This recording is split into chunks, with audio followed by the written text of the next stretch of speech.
Hello and welcome to the DrivingMaul show here, coming to you at 8 p.m. every single Tuesday. Hello to all those you lot watching live on YouTube, Facebook and Twitter. And also, obviously, those who watch the recordings as well. Thank you. Great to have you all here. Love your comments and interacting with you guys. And that's what we're going to be doing today is we're going to be having a look at some Q&As, some questions that have been asked by the audience across Facebook, Twitter, and YouTube. So let us know your thoughts. If you are watching live, you can put some questions in. If you're watching the recording, put some questions in as well. We'll get round to them next week. And don't forget also, you can listen to the recording on the podcast. Just search for New Zealand Sport Radio on your favorite podcatcher, iHeartRadio, Spotify, iTunes, Apple Podcasts, Google Podcasts, all of those wonderful places. So before we get into the topics, I'll bring in my guest. It's Boa. How are you doing, sir? Very well. My highlight of the week, all you fans out there, thank you for tuning in. If you're on either UBook or FaceTube, you got it. You're in the right place. More. Always a pleasure. So yeah, guys, thanks for tuning in. And we're starting to build a bit of a following, and it's you guys make this show, and it's really cool to be on. And Paul, thank you for having me. They don't make the show. I do. It's all about me. How dare you? Jeez, they make the show. You see, this whole FaceTube and UBook and FaceTube, these are the new places that Donald Trump have gone, and now he's been banned off the main ones. These are we've hit the alternative social media platforms. And that's what it's all at nowadays. Good evening to Simon Hughes, one of our regulars on the show. Yep, two regular. And Jack Darby as well. Viewers, great to have you guys here. So yeah, some of the questions that have come in from South Africa. We've been asked about who's going to make the Currie Cup final. We've been asked around down the mini World Cup that the Australia Rugby has been suggesting that takes place in July this year. Boa brought up a lovely topic around the Lions and Plan Z.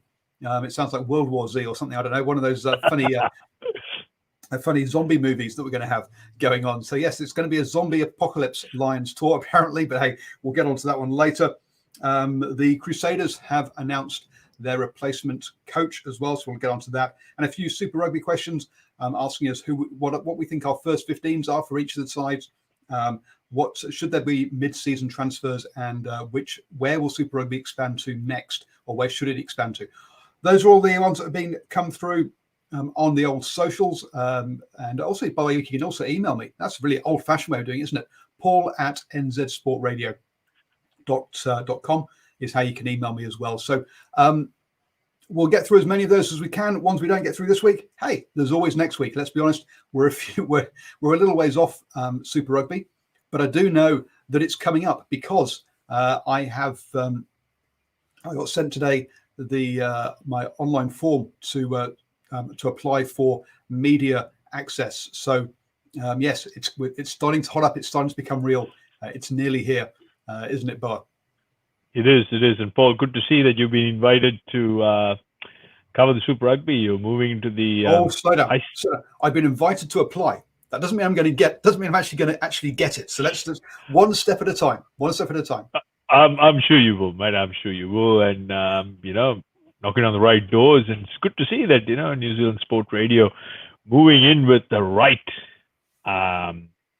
What's the word I need to use? The right elements of sport. Maybe. I'm not sure that that Stuff and Herald are great people to be associated with or good company, but there you go.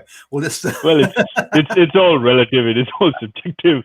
Love them or hate them. But yeah, now very exciting times, and I've been keeping an eye on what some of the Super Rugby squads are doing, and I can assure you that these guys are really putting in the hard yards. Some real emphasis on strength and conditioning, and it's going to be a very exciting season. That's for sure. It is, and folks, even I went to pre-season training last week. And this is so I got down to the Waihi Rugby Club for that. I think it was the first run out of the year. Don't worry, folks. I'm not actually going to be playing. This body would get broken very quickly, and you suddenly lose New Zealand Sports Radio as I spend the next 6 months in hospital. So yes, I will be Yeah, I've been getting down to pre-season to get a bit of family fitness. Boa, have you been involved in pre-season with Manukau Rovers? Yeah, look, for last couple of seasons, we've really been focusing on the conditioning aspect of it because, being a club in South Auckland, especially players who are by and large amateurs, involved at the grassroots level or community sport, they tend to kind of taper off the fitness, especially just before Christmas, just after Christmas, and they come back. You know what they say. The squarer the meal, the rounder you get. So they come in carrying a few pounds extra. But I have to say, over the last couple of years, one thing I have seen, even at amateur rugby level, most of the players involved, they take their training very, very seriously. And I see them do a lot of training on their own, especially with, having strength and conditioning coaches. They prescribe schedules and programs, and then they stick to it. And of course, one way to know whether you've done the work is the testing regime as you come back, the good old Bronco.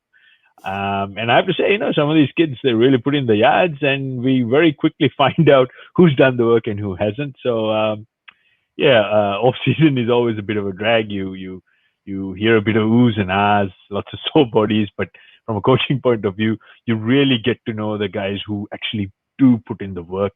And it's testing times, Paul. Yeah, it is. I remember having a hockey coach in Hong Kong, and he said that he was going through all the age grades and stuff, and did fine until he got to provincial level, and they put a heart rate monitor on him, and they went, "You're lazy, aren't you?" And he's like, "Well, I could run a bit harder." That was where he got dropped at that point, where they could actually monitor kind of how much running he was really doing. So yes, all fun.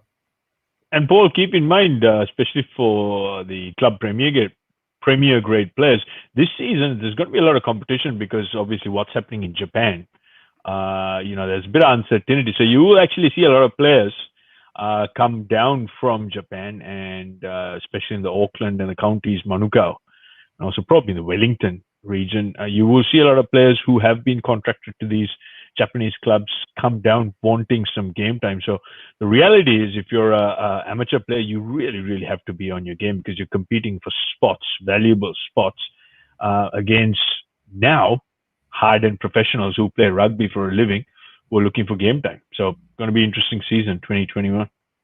Yeah, there's a few comments in here. Nocturnal Right says that Sport Radio should take a road trip to Christchurch and Dunedin for Super Rugby. I would love to.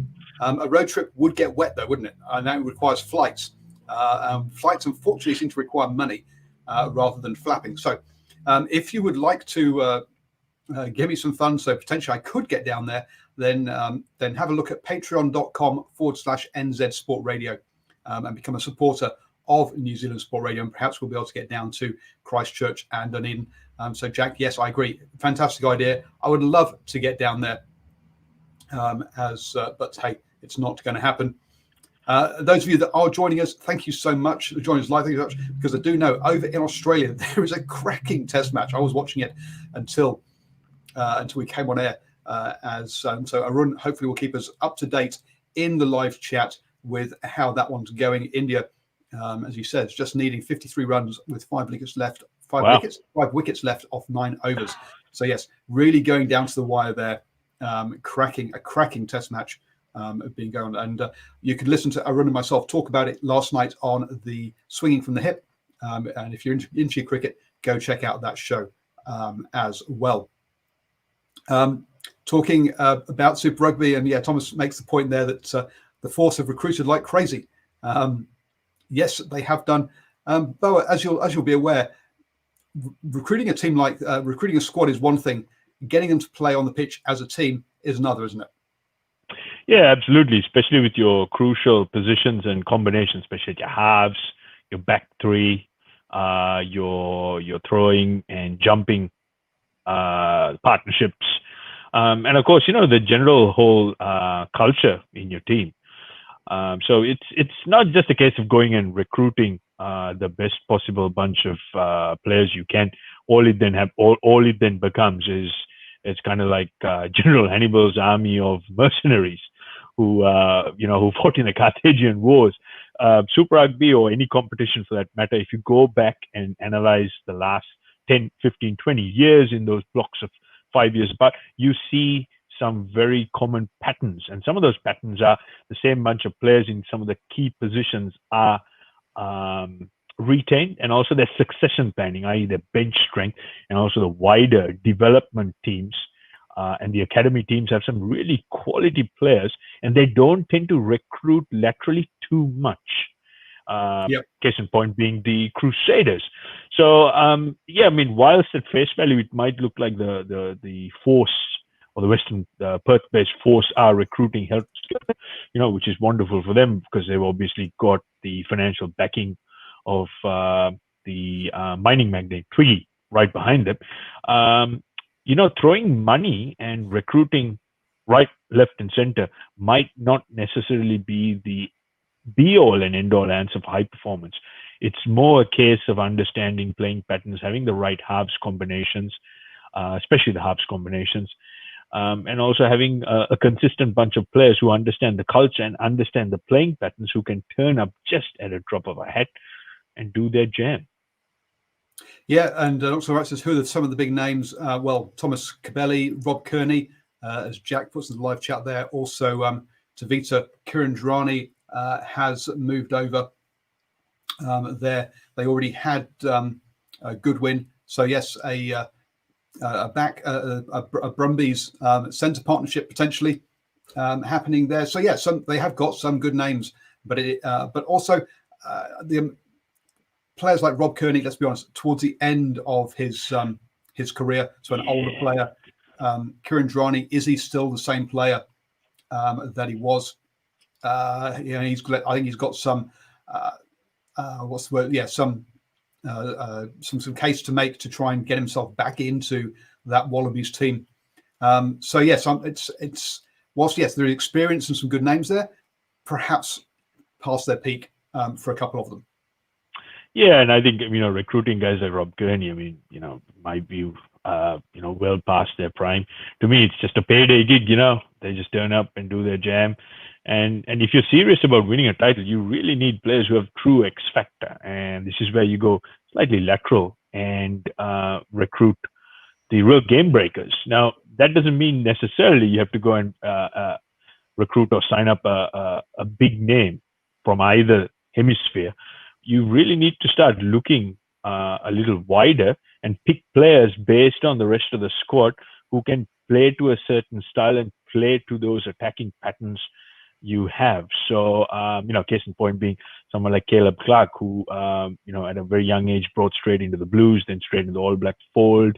And that's the sort of game breaker you need. So with all due respect for Rob Currie, all his experience, all those years, to me, it looks like a big payday retirement gig eventually leading up to retirement. So we wish him. Some of the things he does bring, people like him, people like Jeremy Thrush, the ex-All Black, is that they bring a certain amount of professionalism to the squad, so players know so the young players can know how to behave. But you'd think also when they're bringing in players like Thomas Cabelli, Thomas Lozana, we've also got Santiago Medrano and Domingo Miotti, four ex-Jaguares players coming into the side. I'm not sure they really need that the experience of someone like Rob Currie, but hey, look, we're talking about a British and Irish Lions player. He is class, but yeah, on the downhill, as you say. Simon Hughes does mention Toulon. Sure, Toulon was very good, and then they went and got themselves a player called Johnny Wilkinson. And when you've got players like I've gone blank, the South African lock, who was a not both of the other one there, but when you got someone like players like that who are going, oh, we were scared not to train with Johnny Wilkinson around because his levels were so high. Yeah, it took someone like him to bring the right culture in to Toulon, and they went from being a collection of Galacticos to being a team that went and won things. And you got to remember, a lot of those players also went back to South Africa and carried on playing international rugby. with the Argentinians aside, you can't really see many of the other ones going back and playing much more international rugby, to be honest. Look, hopefully the force will be more. Look, it's great they're in a permanent competition now. It's great that they actually get some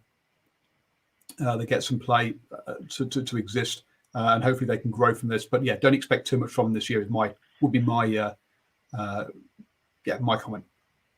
Yeah, look, it's a very interesting strategy and interesting formula they use.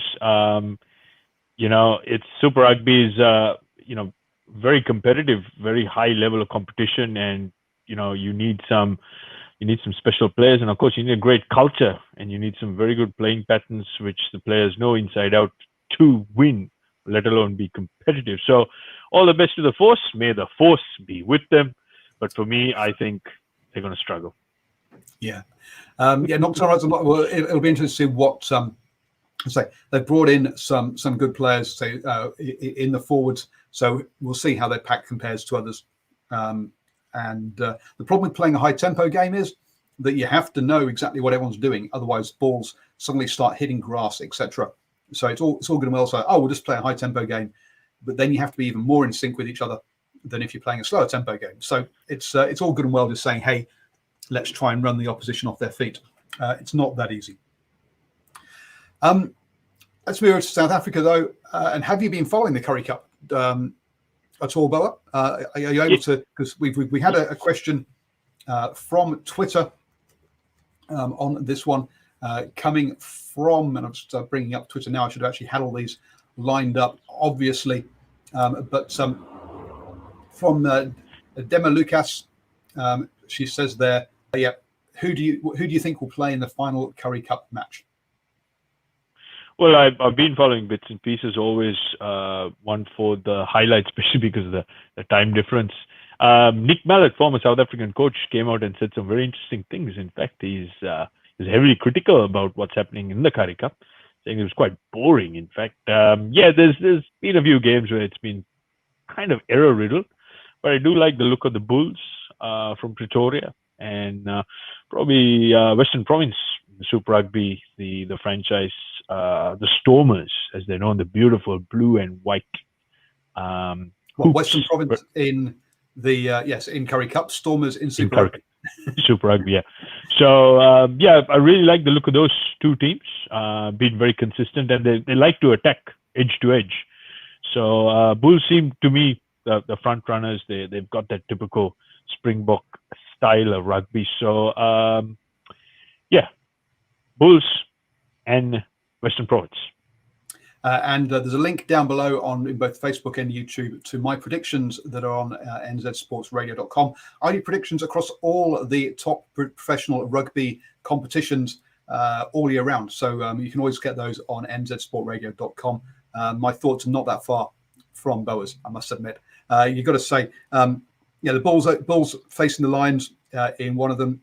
The Bulls beat the Lions by 7 points a couple of weeks ago. So, 2 weeks ago, I think it is now, so I don't see why that would change. Also, the Western Province against the Sharks. Now, Western Province have only won one game against top four opposition. But the Sharks have been equally bad and have basically won at home and lost away. So you got to say the Sharks. So Bulls and Stormers for me as well. Yeah, one thing I would say is if you look at the numbers, it's been a high level of unforced errors, lots of knock-ons and lots of skewed passes. So that is a bit of a concern. But I have to say, when these teams, especially the Bulls and the Province, when they've been on a roll and when they actually get those passes sticking, boy, they look really good. They look really worthy of a good highlight reel. So anyone out there, I would encourage you, watch the highlights. Don't tend to watch the game end to end, because there are large parts of most of these games. It was a bit of a difficult watch purely because there was a large number of unforced errors.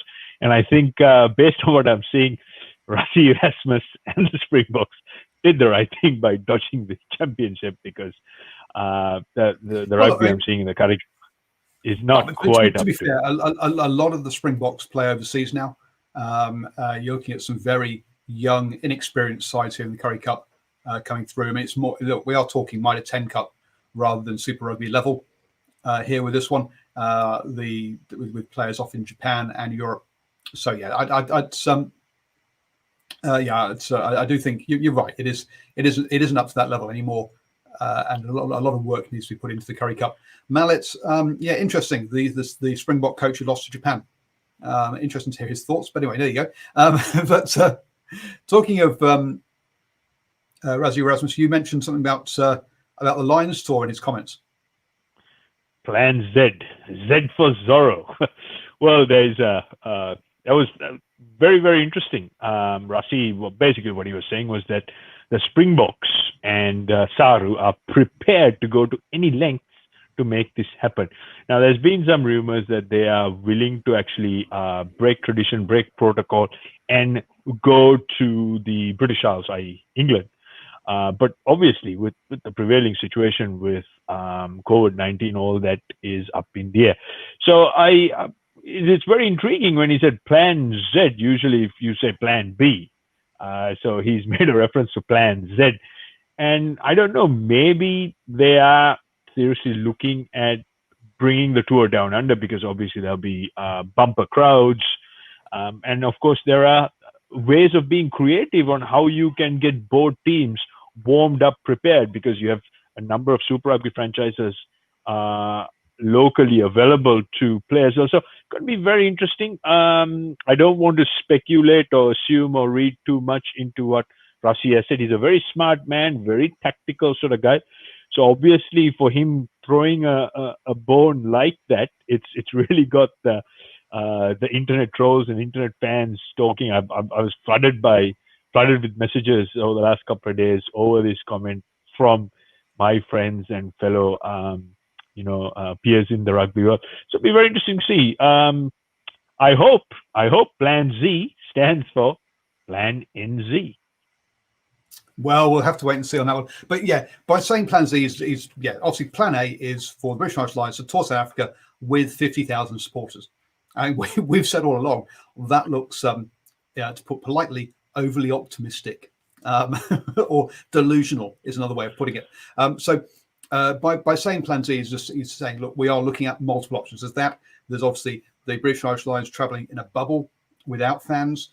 There's the option of South Africa going to the UK with fans, or going to the UK without fans, or postponing a year to 2023, as you say, potentially playing the tour in Australia or New Zealand, because you could land in New Zealand, quarantine 14 days, then travel, play a couple of play some games here, then travel to Australia, where you don't have to quarantine and go and continue playing because you're coming from New Zealand. So a lot of different options there. But it's very clear that as far as South Africa is concerned, that playing the Rugby Championship last year was not essential. Playing the Lions is. I think that's basically his message here, that this tour has to happen somehow because of the financial impact of it. Two key elements there, Paul. Obviously, the financial. I think they're starting to really feel the pinch. They need the revenue, absolutely, and there'll be a lot of pressure from the sponsors. And of course, planning to the next World Cup, getting your ducks in a row as far as your players. Very, very critical part of that cycle. That being said, where South Africa were and how they won the 2019 World Cup, that really threw a conundrum that you don't essentially need to get that 4-year cycle bang on to go on to win a Rugby World Cup, which is what they did. And there's absolute empirical proof to show that. But for Rassie Erasmus, Director of Rugby South Africa, to come out and say that obviously there's a lot of financial pressure, and obviously there's player wages, and there's all sorts of things which they need to consider. So looks like South Africa are indeed being quite genuine in saying that they're prepared to do whatever it takes to make this tour happen.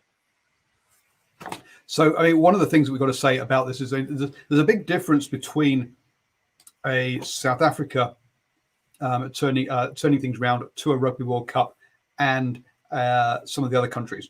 South Africa only have essentially 4 provinces. So you've got all your players essentially, or a lot of your players in 4 teams, right? So a lot of them play together already. There's a lot of connectivity in that. You take that to France, for example, where you have 14 teams in the top 14, or to England, where you got 12 in the Premiership. It's a different ball game, pulling players together from that many teams, and also the access that South Africa had outside of international windows again was very high. The amount that Rassie got the Super Rugby franchises to work with him, which the French and the British, the French and the English head coaches won't be able to get. So it applies to some countries more than others, I think is the point there. And also, let's be honest, South Africa never lack quality players. They always have enough players. Yeah, so that's a brilliant way to analyze situation, Paul, because you're bang on the number of franchises, the quality of players, and of course, their schoolboy system moving on to the Currie Cup and then on to the Super Rugby franchises. They've got a very, very sound system. There's much like New Zealand here, there's no shortage of talent. There's always a churning out process of never-ending talent. So very, very interesting case study. But from where they were to winning a World Cup after losing the first pool stage game, fantastic stuff. Yep. You talked about potentially playing in Australia, and Andrew G. Irwin on Twitter says, thoughts on the proposed mini World Cup that Rugby Australia have come out with. So what Australia basically says, look, we're already hosting a team down here, and we are perfectly happy to host other teams if they would like to come and play us. You're all welcome, was, I think, essentially the sales pitch. Do you think there's anything more than that, or is it just purely pie in the sky, let's throw something out there and see if anything sticks? Yeah, I think it's a bit of bait for the flounder, more or less, hoping that someone will get a bite, but looks like that's not going to happen, because realistically, Paul, it's just too much of tinkering to do, and obviously with the teams involved, they would have their specific plans. So all this means is that they will have to rejig their plans, or they might end up sending a depleted team. So we don't really want to see that. What we want to see is quality, competitive test matches. So throwing a sort of speculative spanner in the works in reality is not going to help. And of course, with these 4-year cycles, the amount of planning, especially the high performance coaches go into, is quite mind blowing. So all this is going to do is add a different dimension. And in if I can use a polite term, it's just going to be a nuisance. So yeah, in my view, it's just pie in the sky. It's just trying to bait people. And it's very, very, very unlikely that this is going to eventuate, unless, of course, something very spectacular happens. And it's desperate times for rugby union. But the way things are moving down under, especially in Australia and New Zealand with the pandemic situation, is very positive. So I can't see it happening. And I'm not so sure that any other major unions are actually going to agree to this. So give you an idea as to some of the stuff that's going on then. Let's rephrase that. So that's planned to go on in July. Obviously, whether or not it happens, we'll have to wait and see. So England are planning on playing Scotland, the USA, and Canada. Obviously, they'll be missing a large number of players, probably sort of 10 or so, you'd think, to the Lions, because the Lions are looking at taking 35, I think it is, players to South Africa. This is obviously the assumption here is that the Lions tour does go ahead, and we've just seen that they're looking at option Z. So there is a chance of that. So with the situation in the States, will it improve under Biden? Who knows? Will England want to travel over there? We'll have to wait and see. Scotland, after playing England, are heading off down to Argentina. And I'll be honest, I'm not entirely sure, but I've not heard much out of Argentina recently, but I know that they were in a bad way COVID-wise previously. New Zealand is expecting to host Italy. So I think New Zealand will be open to taking Italy over to Australia, probably, and getting involved in a mini World Cup series and get some better opposition, in all honesty. Well, the term mini World Cup is quite a stretch, isn't it? It's like pulling a bungee cord. Well, yes. So, France are supposed to be playing Japan, playing in Japan. And with obviously the situation in Japan isn't great at the moment, as we've seen delays to the top 14, not top 14, sorry, the top league up in Japan. So could Japan and France come down to Australia to join in that sort of Nations Cup, or whatever you want to call it, mini World Cup or whatever. So look, there's a possibility, I think, that that Australia could. I mean, you look at one of the things that we've learned from the Australian Open, though, is whatever the guidelines are for the general public, the players will have to follow them as well. Currently with Djokovic going, I must talk to my coach, mate. There's a thing called FaceTime, or that you can do, or you can video call your coach. You don't have to have him walk around to your hotel room. What was the other one? Oh, he says, yeah, try and move people into private houses, players into private houses with tennis courts. Boy, oh boy, you really have not read the temperature of the room, have you? With comments like that. Well, that's your daily dose of self-entitlement, isn't it?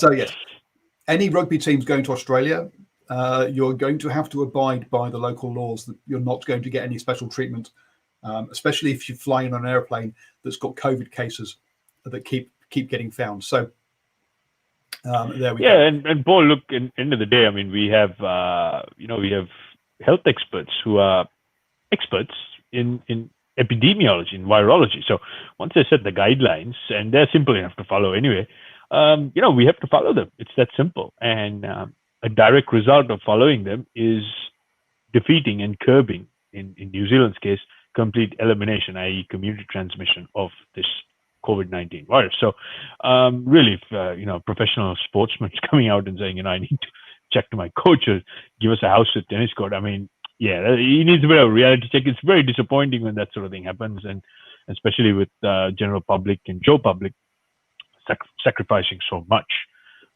It's probably real poor taste. So I think he's faced a bit of a backlash. And keep in mind, Djokovic had that incident where he hosted a tournament. I think it was about 8 months ago, and then so it's messy, very, very messy.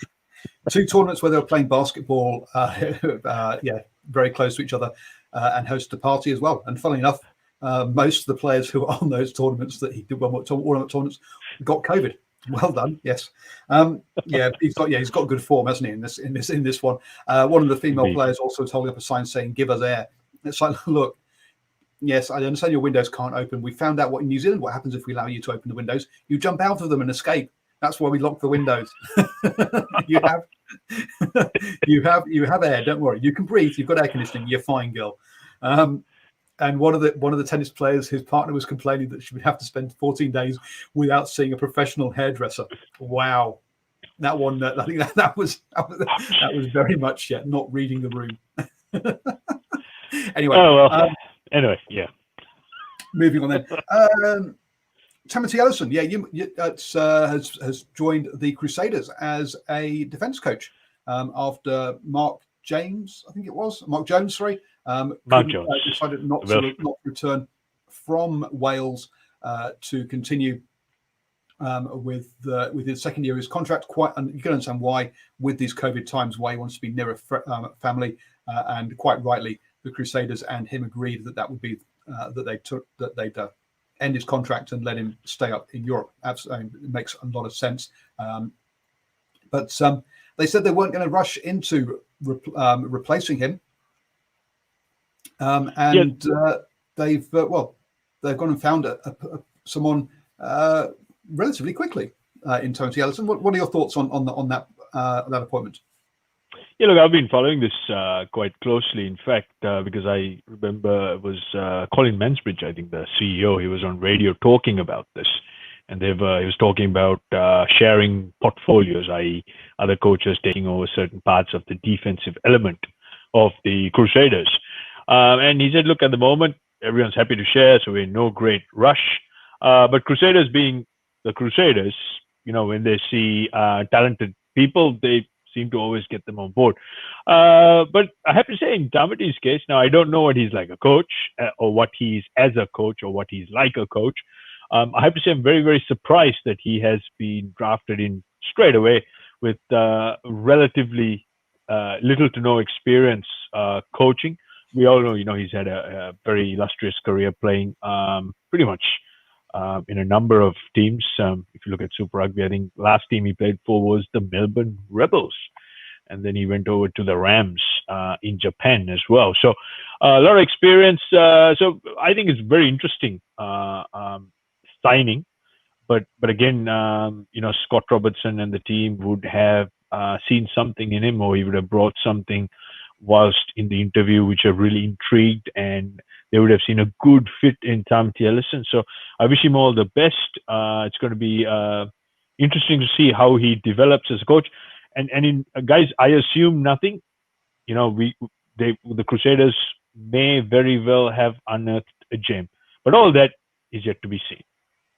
Yeah, I have to wait and see. I mean, as they finished playing in 2018 at the Riok Black Rams, and you kind of expect that he probably spent the last couple of years there doing some player coach kind of role, and then sort of he said 2 years, so 2019, 2020.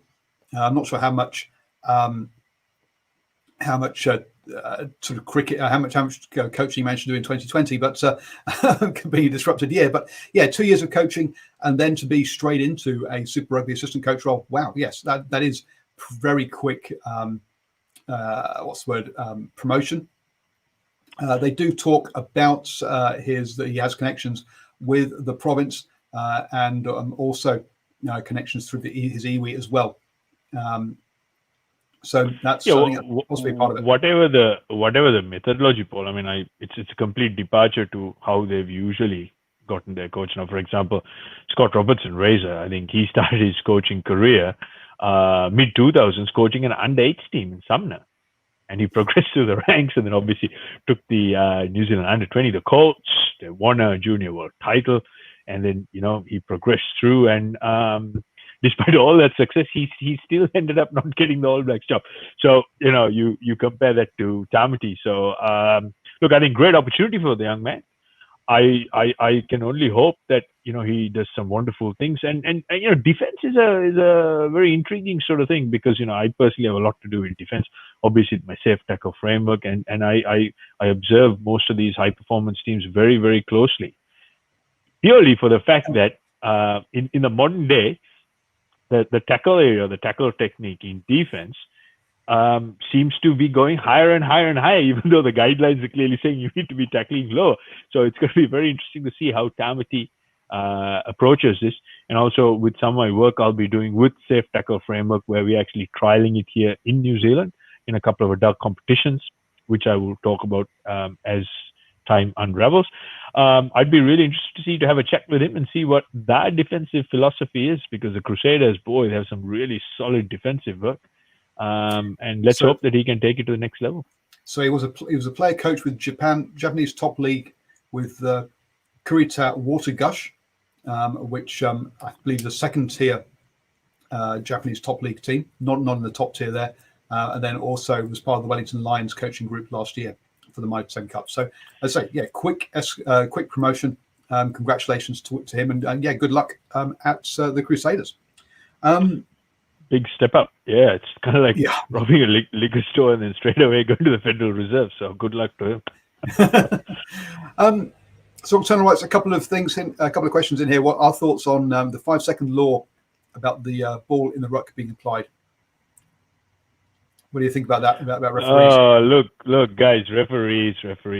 This thing has been around for a long time. Use it. 15 seconds later, the ball's still in the ruck. I've only seen 2 referees, one in Super Rugby and one in the Gala Premiership, say, look, use it, and they didn't use it, and they lost. So this whole 5-second thing, how long is a piece of string? I mean, 5 seconds in everyone's time is 5 seconds. So unless there's a virtual clock in front of some of these referees, because most of them are blind anyway. Yep, I said it. It's to me, it's just all red herring. I think we just need to simplify the game. The simple law has to be, once the ball is available, the referee says use it. When he or she says use it, the ball's got to go out. If it isn't, blow the whistle and give a scrum. It's pretty simple. There's no 5 second, 15 second. To me, it's just nonsensical. If you're going to stick with the 5-second law, then look, we have this guy on TV watching who doesn't really do much, right? He can sit there with it. He can go, right, yep, the ball's available, click stopwatch, stop a stopwatch, and just go beep down the line. And the players know that the referee's going to get beeped. And as soon as he gets beeped, he's going to blow. And he's not going to warn you. You just got to use it. Stop all this coaching on the pitch. Let's use the TMO. Let's give him something to do during that time. That could speed up the game very quickly, I think, to me, is how I would go about doing it. Paul, look, to me, this is, again, complicating, just adding more layers. The simple answer to this, especially in a driving maul and also ball being available in a ruck and probably even in a scrum, in a set piece, is once the ball is available, the ref will say, use it. The ball comes out. If it doesn't come out, you lose it. It's pretty simple. Props being sin bin from both sides for too many resets. Get some props on who are willing to play. For me, that's what I say. So yes, absolutely fine when a referee tells props, look, guys, either you scrum properly or get some people on who will. I'm more than happy to hear that. And invariably, the scrums stay up a little bit more after that. Once they get both told they're both going to go off. Yes, no problem. Yeah, look, I have some very strong opinions on this. For me, simplify the scrum. You just go 1, 2, 3, go. That's it. All this, every 3 years we start changing things, and the reality is it's actually made that particular area of the game, which is a scrum, even more complicated. It's a lottery. Some people have no clue why a penalty is being given, and sometimes these referees, they don't even know. And there's just too many differing points of view. So again, simplify. Just go 1, 2, 3, scrum, and then that's it. Get the ball out, use it or lose it. Simple stuff. ABC.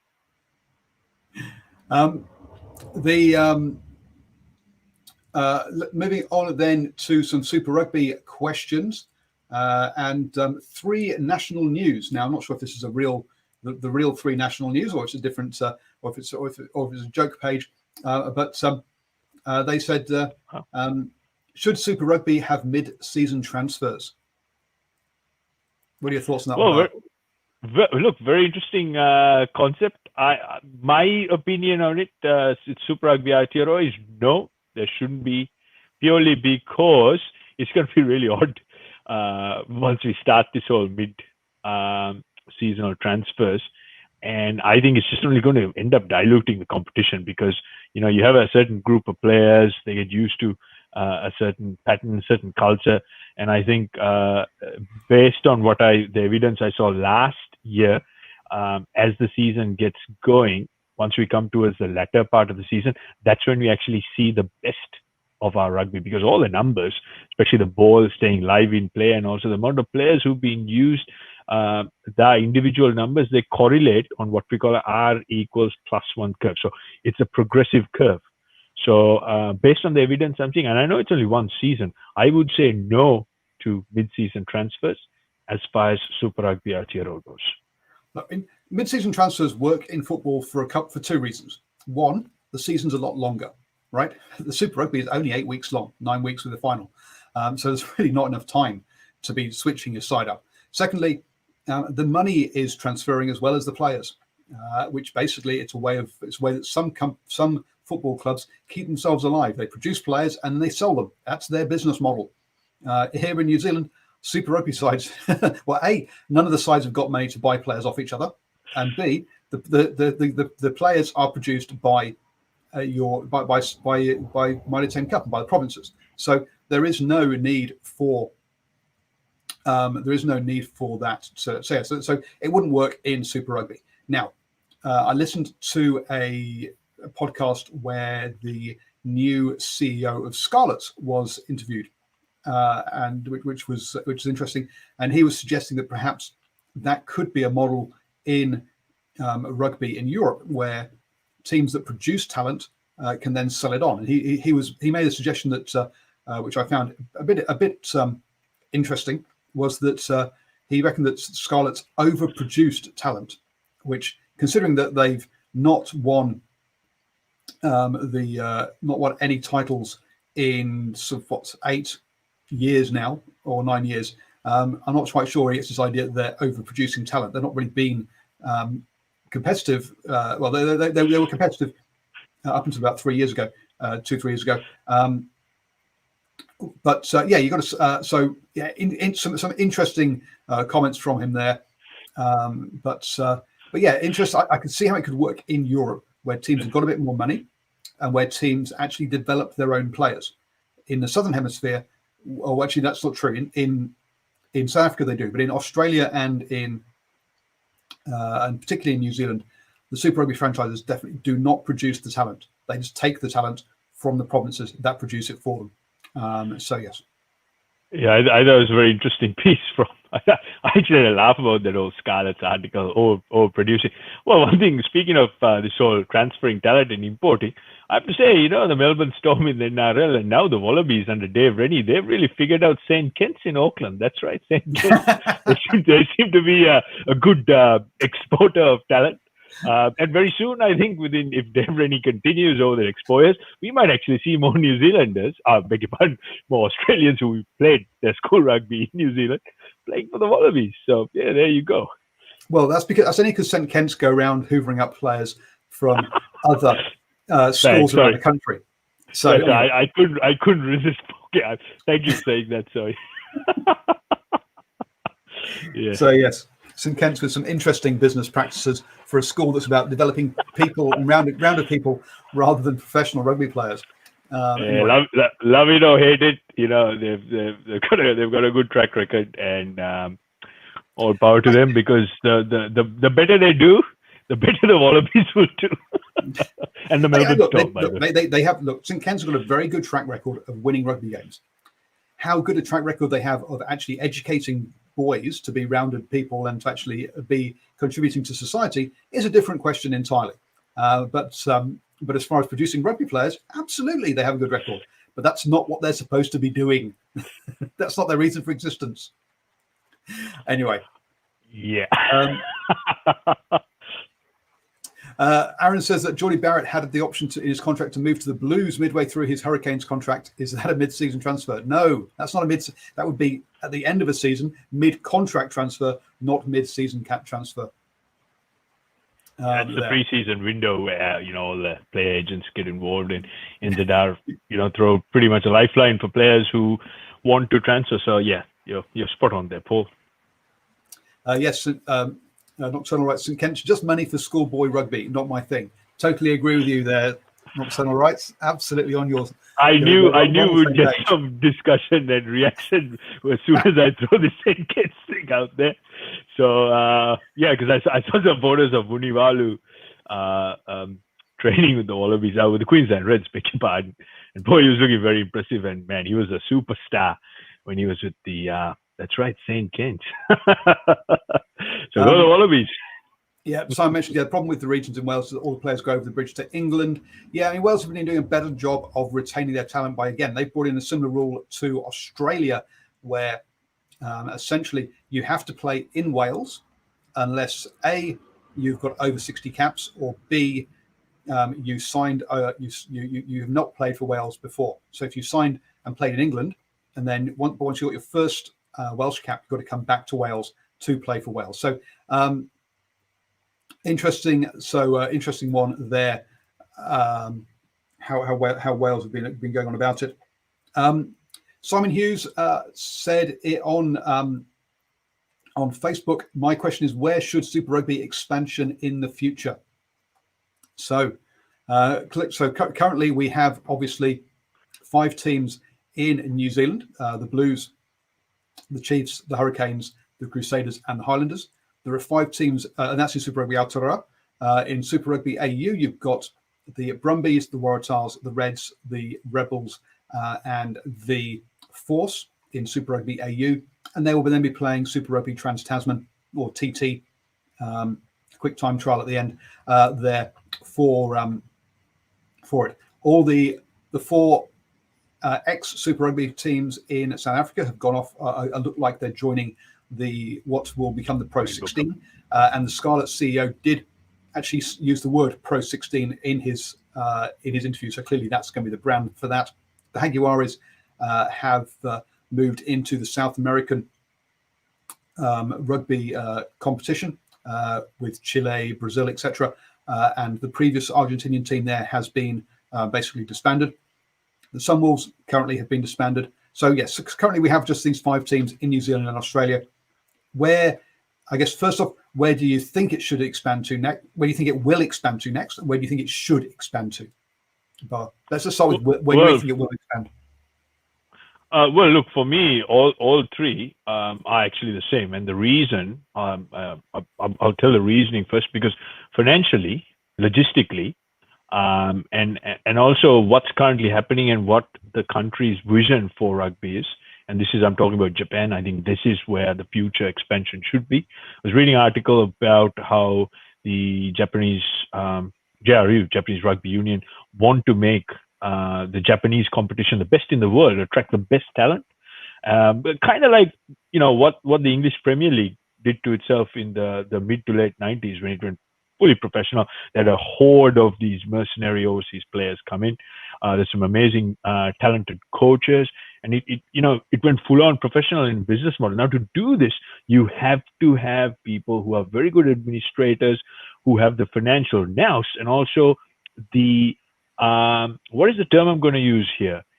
Financial literacy, as in the professional currency, how you deal in professional sport as a business, so that there is sustainability, not that just be a one-hit wonder like a bottle of soda, just pop and, because there's a lot of emotional stuff around, especially with, the Pacific Islands. Now, keep in mind, I'm someone who's involved in a club where 99.7% are Pacific Island players. But the reality is, when it comes to a financial literacy and a financial management point of view, this is an area where the administration has come short. So in my view, purely looking at it from a professional point of view, I think Japan needs to be the best. And in fact, in Japan, there's probably room for 2 franchises. And this is where you will see most of this Pacific Island talent being absorbed. Because as it is, the top league competition in Japan have a host of Polynesian stars on their books anyway. So it's just a matter of, divvying it up and creating 2 strong squads. For me, Japan, easy top pick. Look, I think Japan could, in time, and I'm not saying this could be done next year. I think they could host a conference in a similar way. You can have Japan, Super Rugby JP, Super Rugby NZ, Super Rugby AU, and they could have 5 teams up there. It's just a matter of growing it in a sustainable way and putting the building blocks in place first.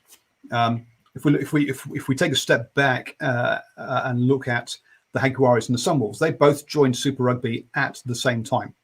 What do we have with the Jaguares? We had a team that was planned for 2 years before it actually happened, signed all its players ahead of time, got themselves organized, and kept the same structure and the same players over their lifespan within Super Rugby. And they went from being basically lower table up to making the final in their final year. The Sunwolves were put together, probably were thought up about 6 months ahead of actually playing, as they put a bid in, signed players at the last minute, changed their squad every single year, giving only 1-year contracts, and basically started at the bottom of the heap and ended at the bottom of the heap, and showed that they had 0 administration, even though they had nous around it, even though they had some very good coaches in there. Eddie Jones was involved. We had Pat Lam involved. Tony Brown involved. These guys are good coaches. They know how to coach rugby players and put together winning teams. But they couldn't do that because they was given a brand new set of players every single year, and given mixed priorities between the Japan job and the Sunwolves job. So, look, Japan historically have not shown any ability to actually run rugby. They've generally had an amateur administration that is an old boys network and doesn't actually make things happen. So it's at the moment it's all talk and around being this best league in the world, but they don't work well with the companies that run the teams in the top league, and they're trying to put in a different structure of things. You're like, okay, well, where's the money coming from that? Are you going to work with these top league teams or you're not? And whilst, yes, I do think Japan is the right place to reach out to, unfortunately, their administration is just way too naive at the moment to properly build anything. What needs to happen is, they have to look at medium to long term and actually, financially they will qualify because they have the resources. They have more resources than most of the top tier nations put together. So they need to have a professional setup where they commit to, so that when they actually are given a license and it is, continually monitored. And this is where I think Super Rugby needs to evolve with. Sansa really need to have a look at some of their systems and processes and tighten up on their business aspect of it. With each and every individual franchise, they really need to put into place checks and balances so that they show and they meet certain benchmarks and standards purely from an administration point of view. I think once that is sorted out, and if they have enough resident players in a Japanese franchise or two franchises, especially getting some of these big Polynesian names and stars, boy, it's only a matter of time before these guys be super competitive. I don't know whether, in a short space of time, they will be able to beat or consistently challenge some of the top teams like the Crusaders, etc. But I think, as you rightly pointed out, if they can overcome the shortcomings of administration and get the right structure of understanding professional sport, Japan, all the way. Yeah. Now, I would also obviously like to see one or more franchises in the Pacific Islands, in Fiji and potentially Samoa as well, maybe even Tonga. But I'm not sure whether Samoa and Tonga would have to share because of the size of their markets or whatever. But starting off with one team across the three would be a good idea, a good way forwards. And then again, look, growing it sustainably over time. So you say, right, yes, in this World Cup cycle, we will have the Pacific Warriors. In the next World Cup cycle, we will set up the second team, and the Pacific Warriors will be Samoa and Tonga, and we'll set up a new Fiji team, and the Fijian team players will move over. That kind of thing would be how I would look at going about it. But that requires some long-term plans and long-term goals. And let's be honest, we've never seen Sansa give out any kind of long-term plan or long-term goals more than 2 years. Is pretty much as far ahead as they can think. They'll put together a 4-year TV deal, but if any changes to structure, they don't really think more than 2 years ahead. Yeah, and also, each and every individual union, they are there for the benefit of themselves. Let's be honest about it. I mean, NZR will look after number one, which is NZR. So, I mean, any support extended to the Pacific Islands, I would be, really interested to see how much of a true long arm extension it is, and it just doesn't end up being a recruiting base for the existing franchises, and obviously escalating it to test level. But again, I mean, there's a lot of question marks, Paul. There's all sorts of that takes us directly into okay. So those are how Bo and I would like to see Super Rugby expand, and essentially what you're hearing is keep it in our time zone, and do it in a sustainable manner with long-term goals of how you expand extra teams. Okay, that's essentially what we're both saying. Okay, so the reality is of what will happen rather than what we would like to happen is that we have these 5 Kiwi teams, 5 Australian teams, and we're going to have 2 teams essentially join. One of them looks like it is going to be Fijian based, as long as it can get itself off the ground, and the other one is going to be a Pacific side in South Auckland, which, as Bella says, wow, what a great way to recruit players for the All Blacks.